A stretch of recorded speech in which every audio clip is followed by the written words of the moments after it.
It's easy to assume that catastrophic wars between great powers are a relic of history. But international systems are inherently fragile, and when the global balance of power shifts rapidly, they very often break. The global balance is undergoing a total reordering. In a single generation, China vaulted from an agrarian society to a global economic and military superpower. That rapid ascent triggers a phenomenon known as the Thucydides Trap. It describes the severe structural stress that occurs when a rising power threatens to displace an established leader. This chart shows data compiled by Harvard Belfer Center, tracking 16 historical instances over the last 500 years where a rising power challenged a ruling one. In 12 of those 16 cases, the rivalry ended in war. Historically, when power shifts this quickly, a violent clash between the reigning leader and the newcomer has happened far more often than a peaceful transition. In May 2026, the president of China sat down at the Great Hall of the People and asked the U.S. president if their two nations could overcome the Thucydides Trap.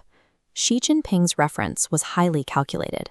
It served as both a diplomatic reassurance of peaceful intent and a veiled warning.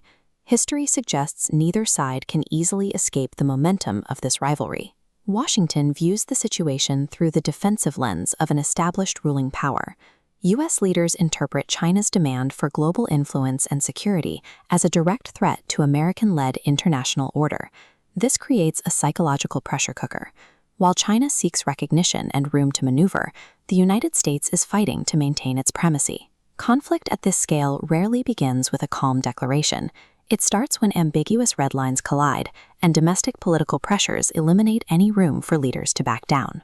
The sharpest edge of this rivalry sits just over 70 miles off the mainland coast. Taiwan is the most likely physical trigger for global conflict. To manage this flashpoint, Washington relies on a policy called strategic ambiguity.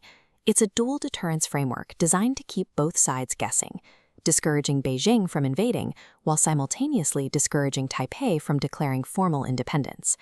For decades, this deliberate lack of clarity successfully forced both sides to second-guess American military resolve, maintaining a fragile peace. But strategic ambiguity only works when there is a baseline of stability. Today, the intense gravitational pull of the Thucydides Trap is tearing the framework apart. The status quo is collapsing as both sides misinterpret the other's signals. When the U.S. authorizes arms sales or high-level diplomatic visits, Beijing views it not as routine support, but as hostile containment.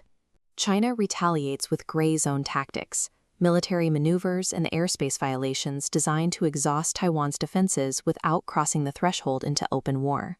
Washington, in turn, sees these drills as active rehearsals for a future invasion. This perception forces the U.S. to rapidly fortify its own military presence in the Pacific. This cycle mirrors the naval race before World War I.